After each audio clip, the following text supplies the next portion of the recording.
वालेकुम अस्सलाम वरहमतुल्लाहि वबरकातुहू। एक भाई का सवाल है, क़ुरबानी का चमड़ा या और कोई चीज़ क़स्साब या ज़िबा करने वाले को देना कैसा है। और हमारे घर मस्जिद के इमाम साहब क़ुरबानी करने आते हैं, यानी जानवर ज़िबा करने, तो क्या उनको हम नजराना पेश कर सकते हैं। तो क़ुरबानी के जानवर में से जो चीज़ निकलती है, चमड़ा है या गोश्त का कुछ हिस्सा है, क़स्साब यानी जो गोश्त बनाने आते हैं उनको बतौर उजरत देना ये जायज़ नहीं है। सदरुशरिया अलैहिर्रहमा ने मसला बयान फरमाया है, क़ुरबानी का चमड़ा या गोश्त या उसमें की कोई चीज़ क़स्साब या ज़िबा करने वाले को उजरत में नहीं दे सकते, क्योंकि उसको उजरत में देना भी बेचने ही के माने में है। तो बतौर उजरत नहीं दे सकते। आप क़स्साब को लेके आए हैं तो आप उसको पैसा दीजिए कि लीजिए साहब, आपने हमारे यहाँ जानवर का गोश्त बनाया है, आपको हम ये 2000 रुपये देते हैं। अब रहा, और दूसरी जगह आप फरमाते हैं क़स्साब को उजरत में नहीं दिया, बल्कि जैसे दूसरे मुसलमानों को देता है उसको भी दिया, और उजरत अपने पास से दूसरी चीज़ देगा तो जायज़ है। मिसाल के तौर पर गोश्त है, चमड़ा है, ये कह के देना कि ये आपने जो गोश्त बनाया है ये उसकी उजरत है, तो ये जायज़ नहीं है। आप बतौर पैसा उसको अलग से दे सकते हैं। हाँ, गोश्त आपके यहाँ तैयार हो गया, आपने कुछ हिस्सा दे दिया कि आप अपने घर ले जाइएगा।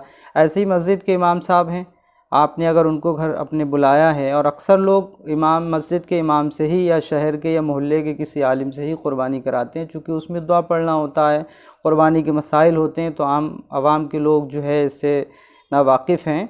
तो अगर मस्जिद के इमाम साहब को आपने बुलाया तो गोश्त वग़ैरह तो अक्सर लोग दे ही देते हैं, भिजवा देते हैं, लेकिन बतौर नजराना उनको अगर पेश किया है तो ये बहुत अच्छी बात है।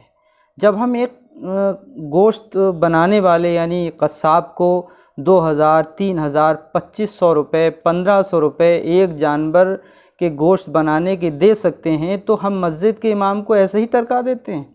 मैं ये बड़ी ज़िम्मेदारी के साथ अपने इस्लामी भाइयों से कहना चाहूँगा कि जब आप अपनी मस्जिद के इमाम साहब को बुलाते हैं, एक जानवर में 7 हिस्से होते हैं, क़स्साब को 2000, 2500 रुपये दिए जाते हैं, लेकिन मस्जिद का इमाम जब आएगा तो बहुत सारे तो नादान लोग हैं कि बस आए, अगर चाय वगैरह पिला दी ठीक है, वरना ठीक है, खुदा हाफ़िज़ हज़रत, अस्सलाम वालेकुम, वालेकुम सलाम, और रुख़्सत कर देते हैं। क्या उनकी फ़ैमिली नहीं है?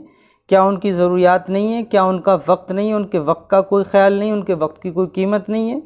हम क़स्साब को 2000, 2500 देते हैं, लेकिन मस्जिद का इमाम जब आएगा तो ऐसे ही टरका देते हैं। अगर देना होता तो 150 रुपये दे के टरका दिए। अगर बड़ा जानवर है, मान लीजिए उसमें 7 हिस्से होते हैं, तो 7 हिस्से, 7 लोग अगर 200 रुपये देंगे तो 7 दूनी 14, 1500 रुपये हो गए, बहुत हो गए। लोग डर गए होंगे कि साहब बड़ा रेट इन्होंने क़ुरबानी जानवर को ज़िबा करने का बना रखा है। हम ये नहीं कहते कि आप इतना पैसा दीजिए, लेकिन हम अपने इमामों को क्यों कमज़ोर कर रहे हैं। क़स्साब को आपने 2000 दिए और इमाम को 100 रुपये आपने थमा दिए, मजबूत कौन रहा?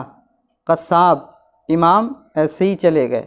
तो मैं गुजारिश करूँगा कि आपके मोहल्ले में क़ुरबानियाँ होती हैं, मस्जिद के इमाम आएँ, तो बेहतर मशवरा मेरा तो ये है कि अगर एक फ़र्द 100 रुपये, यानी 7 फ़र्द हैं, 700 रुपये हो गए। अगर एक जानवर में 700 रुपये आप अपनी मस्जिद के इमाम को देंगे, या आप किसी और से जैसे आलिम साहब हैं मोहल्ले में, कोई हाफिज़ साहब हैं, आपने उनको बुला के अगर दे दिए, तो आपने किसको मजबूत किया?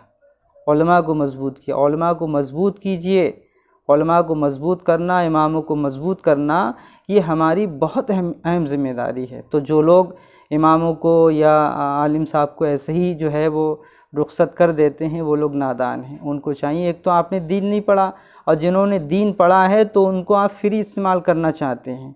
तो लिहाजा मैं समझता हूँ कि मेरी इन बातों से आप हज़रात नाराज़ नहीं हुए होंगे, बल्कि एक अच्छा मशवरा है, और इस पर हम सबको अमल करना चाहिए। अल्लाह ताला हम सबको मसाइल शरिया सीखने की, समझने की और उस पर अमल करने की तौफ़ीक़ अता फ़रमाए।